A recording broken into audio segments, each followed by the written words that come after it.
चाहे वो खाए या न खाए, कम से कम मैं तो नहीं खाने वाला। तो सर खाऊंगा इसमें भी डिफरेंट है। बहुत डिफरेंस। खाऊंगा तो फिर लग जाएगा ना, फिर कम से कम मैं तो सर है। चाहे वो खाए या न खाए, कम से कम एट लीस्ट मैं तो नहीं खाने वाला।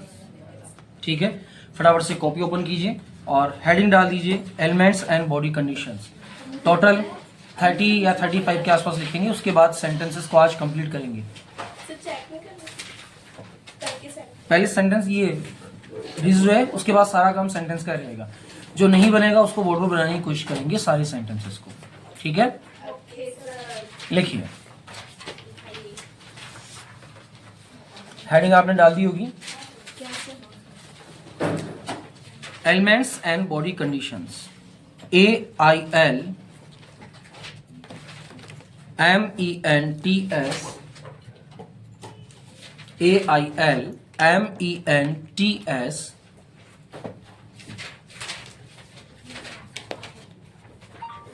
and body conditions, elements and body conditions। आज कौन कौन एब्सेंट है जो कल थे और आज नहीं है? विकास एंड रोहित।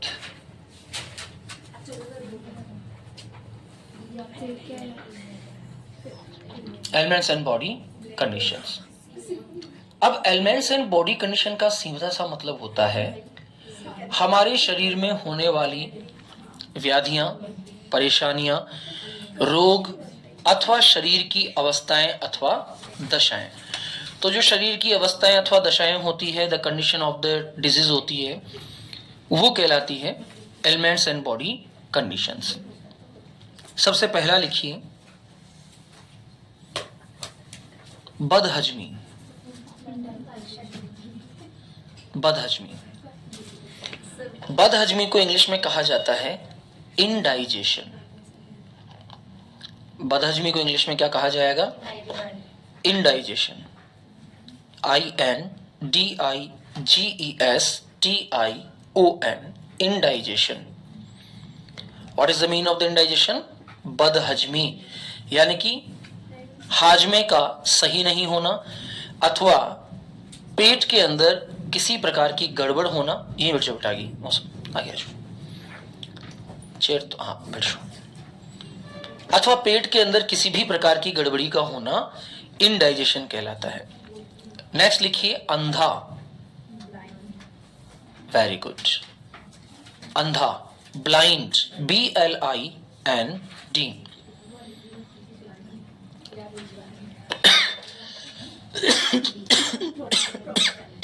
सॉरी, लगभग 100 के आसपास होंगी डिजीज, 100 के आसपास। अल्प दृष्टि, यदि कोई भी बीमारी समझ नहीं आती है तो उसको क्लियर पूछ लेना, मन में डाउट नहीं रखना कि सर ये बीमारी का नाम सुना नहीं है, क्या होता है क्या नहीं होता है। बिकॉज डिजीज जो होती है या एलिमेंट्स जो होती है, बॉडी कंडीशंस होती है, वो हमें पता होनी चाहिए। इसके बाद हम चलेंगे डॉक्टर के।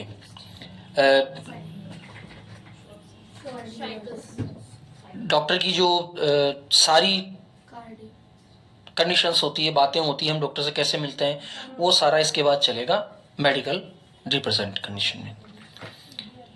अल्प दृष्टि को कहा जाता है शॉर्ट साइटेडनेस, SHORT। अल्प दृष्टि, SHORT, शॉर्ट। साइटेडनेस, SIGHTEDNESS,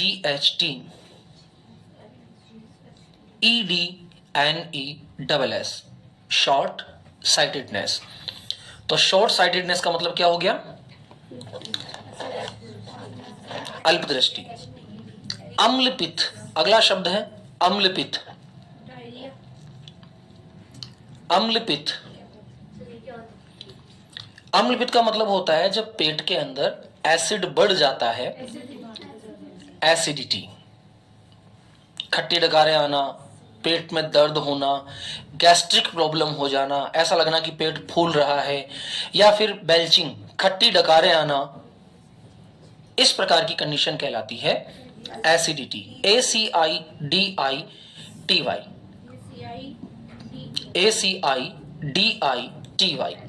सभी प्रकार के डिजीज के नाम आपको याद होने ही चाहिए। कई बार कई लोग बताते हैं कि उसको ये प्रॉब्लम है, हम समझ ही नहीं पाते हैं कि प्रॉब्लम क्या है। नेक्स्ट लिखिए अतिसार। अतिसार, डायरिया। अतिसार को इंग्लिश में डायरिया कहा जाता है। DIARRHOEA, diarrhoea. ये वॉमिट एंड लूज मोशन की मिक्स बीमारी है। मतलब व्यक्ति को लूज मोशन भी हो जाते हैं और वॉमिट भी होता है, तो ये कहलाती है डायरिया। ये अपच की वजह से होती है, पानी शूट नहीं होता या खाना शूट नहीं होता, आंतें कमजोर हो जाती है। कई लोगों को आपने से देखा होगा ना कि जैसे ही वो खाना खाते हैं, खाना खाने के तुरंत बाद वो फ्रेश होने के लिए चले जाते हैं। इसका मतलब उनकी डाइजेस्टिव सिस्टम जो है वो थोड़ा सा कमजोर हो रहा है और इसकी वजह से डायरिया नामक बीमारी उनको घेर लेती है। नेक्स्ट लिखिए आंत उतरना। आंत उतरना, हर्निया।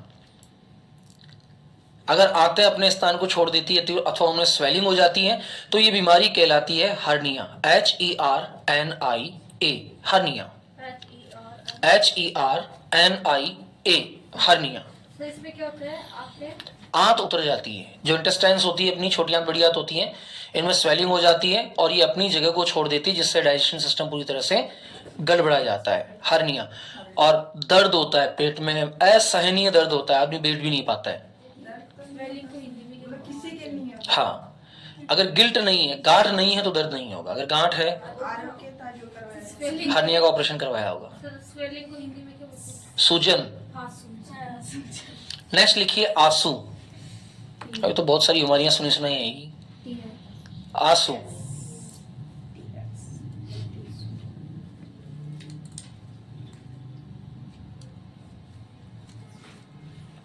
टीयर्स।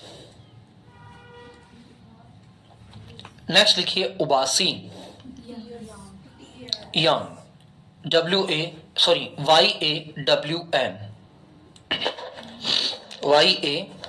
YAWN, यान मतलब उबासी। उल्टी करना, वॉमिट। वॉमिटिंग मतलब उल्टी कर रहा है, वॉमिट मतलब उल्टी करना। उल्टी को हिंदी में क्या बोला जाता है? उल्टी तो देशज शब्द है, उल्टी को हिंदी में बोला जाता है के करना। क्या के ऊपर डबल ए की मात्रा आती है, के करना। नेक्स्ट लिखिए कामला बुखार। ग्रामीण परिवेश से अगर कोई है तो वो जान सकता है कि कामला बुखार किसे कहा जाता है। कामला, कामला बुखार ऐसा बुखार है जो व्यक्ति को कंबल से बाहर आने ही नहीं देता है। इसे बोला जाता है जॉन्डिस यानी कि पीलिया। जॉन्डिस यानी कि पीलिया। पीलिया अथवा कामला को इंग्लिश में कहा जाता है jaundice. JAUNDICE, jaundice. JAUNDICE, jaundice. काला ज्वर। काला ज्वर किसे कहा जाएगा? काला ज्वर। छोटे बच्चों में कैसे हो जाता है? जॉन्डिस, जॉन्डिस तो पानी की वजह से होता है ना बेटा। टाइफाइड जब बिगड़ जाता है तो वो जॉन्डिस बन जाता है। इन्फेंट में? हाँ, ये इन्फेक्शन ऑफ द लीवर है। लीवर के अंदर जब इन्फेक्शन हो जाता है, लीवर काम करना खत्म कर देता है, फैटी हो जाता है, तो ये जॉन्डिस नाम की बीमारी हो जाती है, पीलिया। इसमें व्यक्ति की आंखें पीली हो जाती है, नाखून पीले हो जाते हैं, शरीर का जो स्किन का रंग है वो कम हो जाता, येलोइश में हो जाता है, और ब्लड जो है उसमें हीमोग्लोबिन की मात्रा धीरे धीरे खत्म हो जाती है। छोटे बच्चे जिनमें जिनका एक ही दिन बाद जन्म हुआ, दूसरे आप तो एक दिन की बात कर रहे हो, माँ के पेट में जॉन्डिस हो जाता है, अभी हुआ था। पेट में जॉन्डिस हो जाता है, फिर ब्लड चेंज कर दिया जाता है ना। छोटे बच्चों में तो कोई इश्यू ही नहीं है, कितना सा खून लगता है, इतना सा खून लगता है, चेंज कर देते हैं, कर देते हैं ना चेंज। लेकिन ब्लड चेंज करना ही बहुत टेंशन वाला काम होता है। क्या पता शरीर उस ब्लड को एक्सेप्ट करे या ना करे। एक्सेप्ट नहीं किया तो कहानी खत्म, एक्सेप्ट कर लिया तो कहानी शुरू। दोनों ही काम एक साथ हो जाते हैं। चलिए अगला बुखार है काला बुखार लिख दिया आपने, काला ज्वर, टाइफस, TYPHUS, काला ज्वर, टाइफस। Typhus, TYPHUS, typhus. काला बुखार हाँ, इसे काला ज्वर कहते हैं, काला बुखार अलग आएगा अभी। काला ज्वर इसलिए कहते हैं क्योंकि इसके अंदर व्यक्ति दुबला पतला हो जाता है, उसके शरीर में ब्लड कम होने लग जाता है, तो उसकी वजह से उसकी स्किन जो होती है वो बिल्कुल काली हो जाती है, डार्क हो जाती है, आंखों के नीचे डार्क सर्कल्स हो जाते हैं, बहुत कमजोर कृशकाय व्यक्ति बन जाता है। देखा होगा आपने, कई सारे लोग होते हैं जो बहुत बुखार के अंदर तुरंत दुबले पतले हो जाते हैं, तो वो टाइफस यानी कि काला बुखार कहलाता है। अगला लिखिए आप, काना, काना, वन आइट। अगर किसी की एक आंख नहीं है तो वो वन आइड कहलाता है, वन आइट, ONE1EYED, वन आइट। कुबड़ा, कुबड़ भी एक बीमारी है, हंचबैक, कुबड़पन अथवा कुबड़ा, इसको इंग्लिश में कहा जाता है हंचबैक, HUNCHBACK,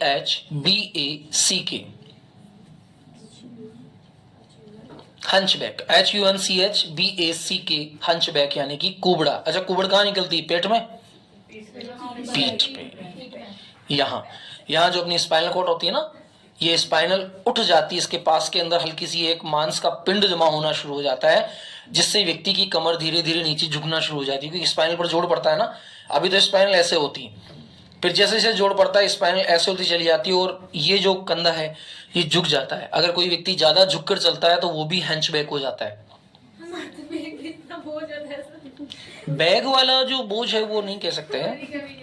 या नेक्स्ट लिखिए, कोढ़, महाकुष्ठ, कोढ़, महाकुष्ठ, लेप्रोसी। ये बीमारी अब अपने यहाँ बहुत कम है। एक समय था जब बहुत ज्यादा ये बीमारी होती थी।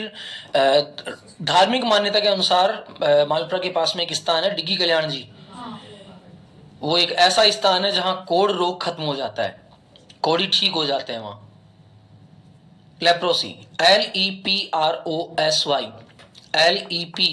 LEPROSY, leprosy. नेक्स्ट लिखिए, कब्ज, इसको हिंदी में कहा जाता है कोष्ठबद्धता।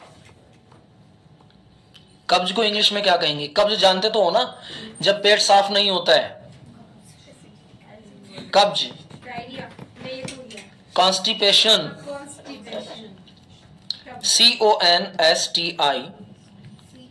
CONSTIPATION, constipation. देखा होगा ना, कई लोग हमारे परिवार में कहते हैं मेरा पेट ही साफ नहीं होता, तो पेट साफ नहीं हो रहा, उसका मतलब उसे कब्ज है। कब्ज मतलब कॉन्स्टिपेशन है। तो कॉन्स्टिपेशन का मतलब या तो वो खाना ऐसा खा रहा है जो पच नहीं रहा है, और पच रहा है तो आंतों की सफाई नहीं हो रही है, तो वो कब्ज यानी कि कॉन्स्टिपेशन नामक बीमारी हो जाती है। ये भी एक बीमारी है, कब्ज।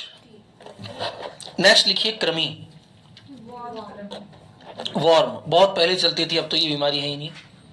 कृमि, वॉर्म है, दुनिया में तो अभी मौजूद है, लेकिन इक्के दुक्के कोई केस, एक आध केस को देखने को मिल जाते हैं।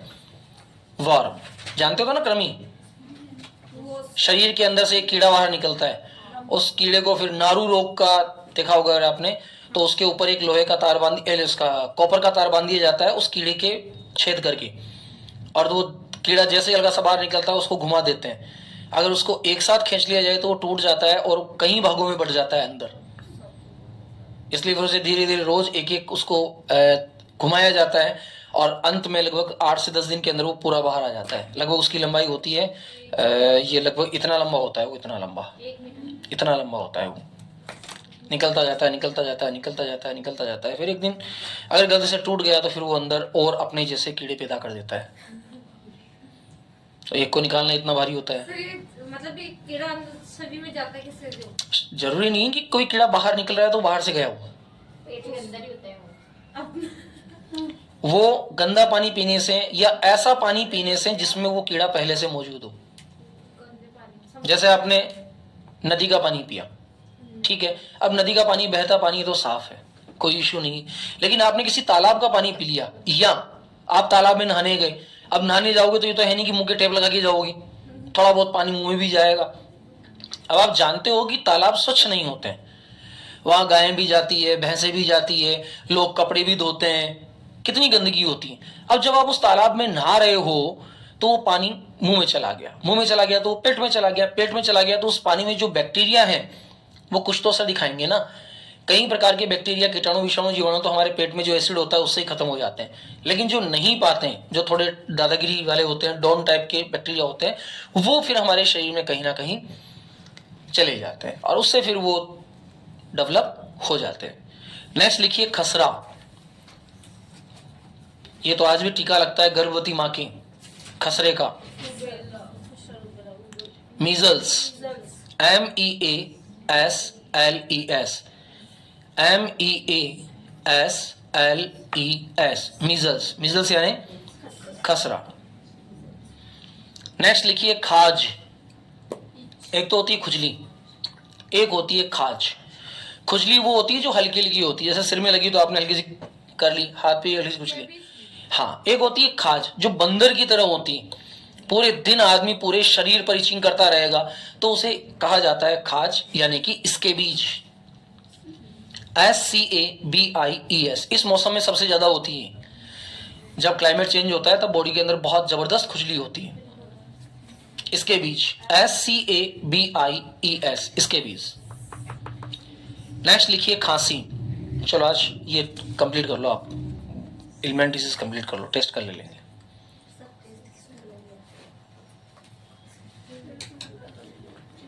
खांसी को कहा जाता है कफ, COUGH, COUGH, कफ यानी खांसी। नेक्स्ट लिखिए खुजली, इच, ITCH।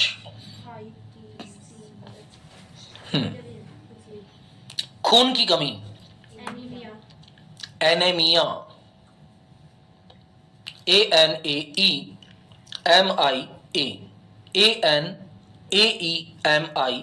एनीमिया। एनीमिया यानी खून की कमी। सरकारी स्कूलों के अंदर हर सप्ताह एक टेबलेट दी जाती है बच्चियों को आयरन की, वो एनीमिया नामक बीमारी को दूर करती है। जिसको भी लड़कियां फेंकती थी, लेनी चाहिए, अन्नू तो बहुत फेंकती थी, फेंक करके ले जाती घर पे। लेनी चाहिए बेटा, वो आयरन टेबलेट्स आप लोगों के लिए तो वरदान है बेटा।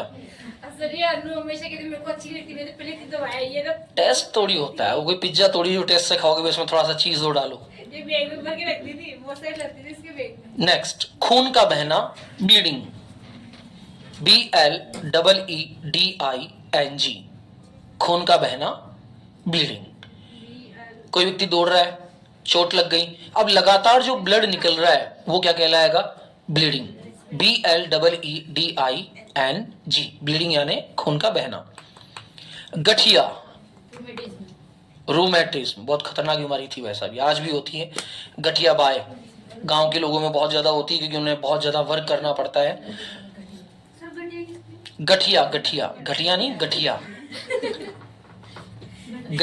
गाय वाला, गठिया। रूमेटिज्म, RHEUMATISM, जिसका उच्चारण नहीं है उसका उच्चारण साथ में लिखो, रूमेटिज्म। इसे कहा जाता है रूमेटिज्म। रूमेटिज्म मतलब गठिया की बीमारी। गठिया की बीमारी, शरीर में जगह जगह हड्डियों के पास गांठें बन जाती हैं।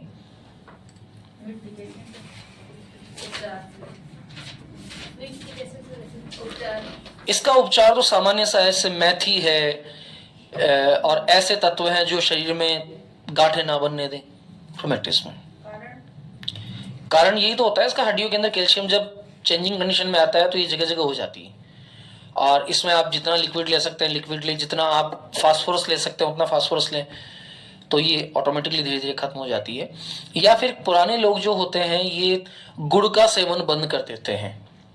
गुड़ है और ऐसी चीजें जो शुगर को उबाल कर बनाई जाती है, इन चीजों का खाना बंद कर देते हैं तो धीरे धीरे ये समाप्त हो जाती है। ये ऐसे लोगों को ज्यादा होती है जिनके बैठने का काम ज्यादा होता है, बैठने का काम ज्यादा होता है। ये भी 2-3 तरह की होती है। कहीं के नर्व्स के अंदर होती है, नस पे नस सड़ जाती है ना, तो स्प्रेन, नस पे नस सड़ने से स्प्रेन कहा जाता है, वैसी हो जाती है। किसी की गांठें बन जाती है, किसी की हड्डियों के पास जोड़ में जो अकड़न आ जाती है, तो ये अलग अलग प्रकार की होती है। डॉक्टर कई प्रकार के तरीकों से इसका इलाज करता है, बाकी बेस्ट इलाज तो ये है कि घूमते फिरते रहो, that is the good treatment. गर्भपात। नेक्स्ट डिजीज लिखिए, गर्भपात, अबार्शन, गर्भपात, abortion, ABORTION, ABORTION, abortion. Next लिखिए गलदाह, गले का जलना, गले में जलन होना, गलदाह। सोर थ्रोट, SORE, सोर, THROAT, थ्रोट। सोर थ्रोट यानी कि गले का जलना या गलदाह, SORETHROAT। गला बैठना, देखो सामान्य बीमारियां हिंदी में सब जानते हैं लेकिन इंग्लिश में नहीं जानते।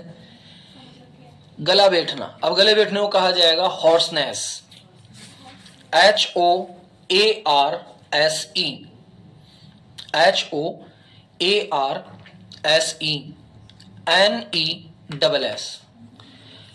HOARSE, NESS, hoarseness.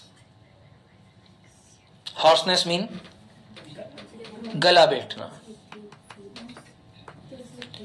नेक्स्ट लिखिए गलसुआ, कौन कौन जानता है गलसुआ नामी बीमारी? गलसुआ नहीं जानते हो? गलसुआ गले के अंदर छाले हो जाना, टॉन्सिल, TONSIL, टॉन्सिल। टॉन्सिल यानी गले के अंदर छाले हो जाना, तो जो गले में छाले हो जाते हैं उनको कहा जाता है टॉन्सिल। नेक्स्ट गांठ,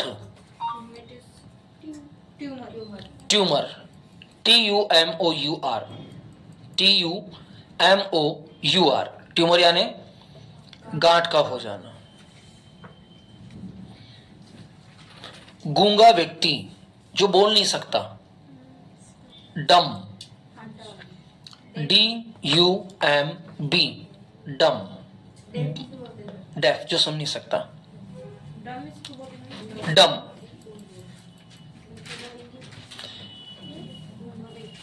डेफ, डम एंड ब्लाइंड, ये तीन अवस्थाएं होती हैं, डेफ, डम एंड ब्लाइंड। जो देख नहीं सकता वो ब्लाइंड, जो बोल नहीं सकता वो डम, जो सुन नहीं सकता वो डीफ।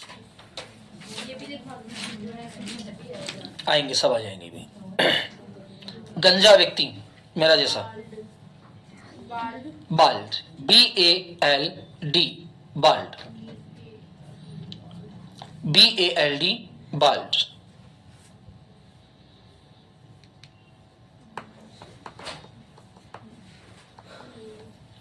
नेक्स्ट लिखिए घाव, ये सारे मीनिंग कल याद होनी चाहिए, ध्यान रखना। घाव, वुंड, WOUND, वुंड यानी घाव। नेक्स्ट चक्कर आने की स्थिति, giddiness, giddiness, GIDDINESS,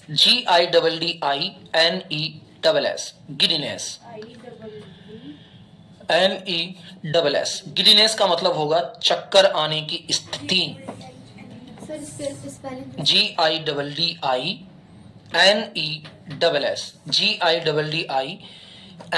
GIDDINESS, giddiness. तो आई एम फीलिंग गिडीनेस, मैं चक्कर आने जैसा महसूस कर रहा हूं, गिडीनेस हो गया। चलिए अगली बीमारी के नाम पे आ जाइए, चर्बी बढ़ना। कई लोग ऐसे होते हैं जो बहुत मोटे हो जाते हैं, ओबेसिटी।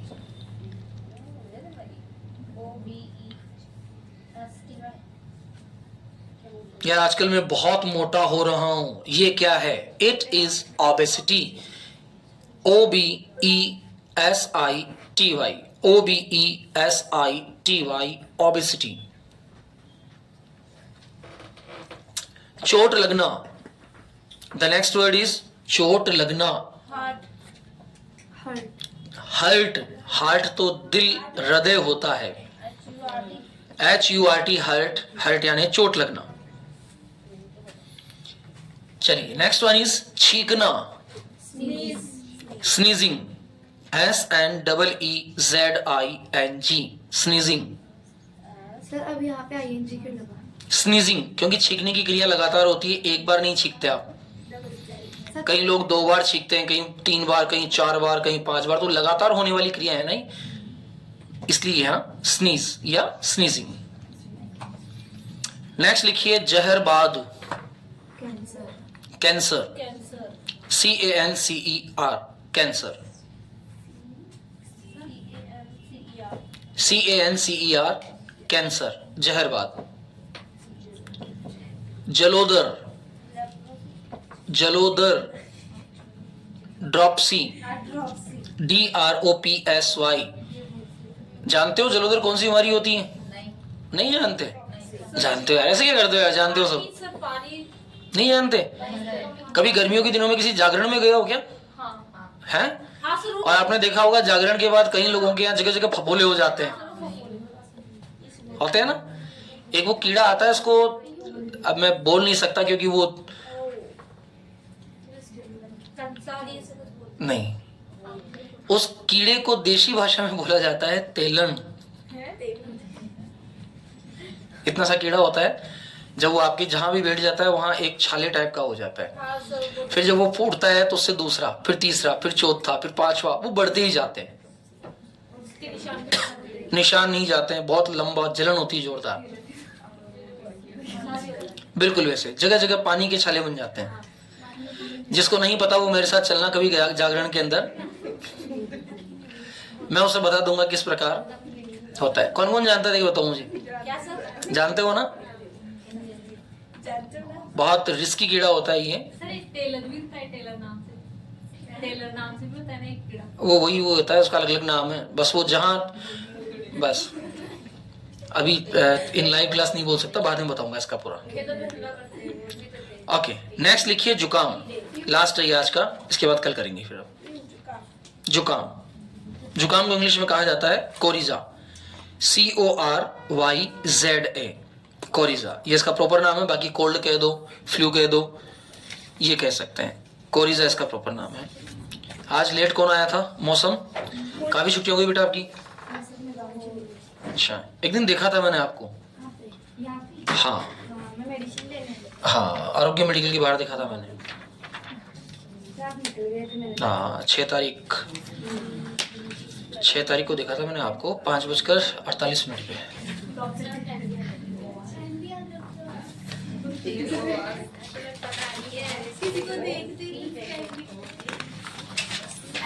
ओके, लेट्स, सबसे पहले कल की आंसर शीट चेक होगी।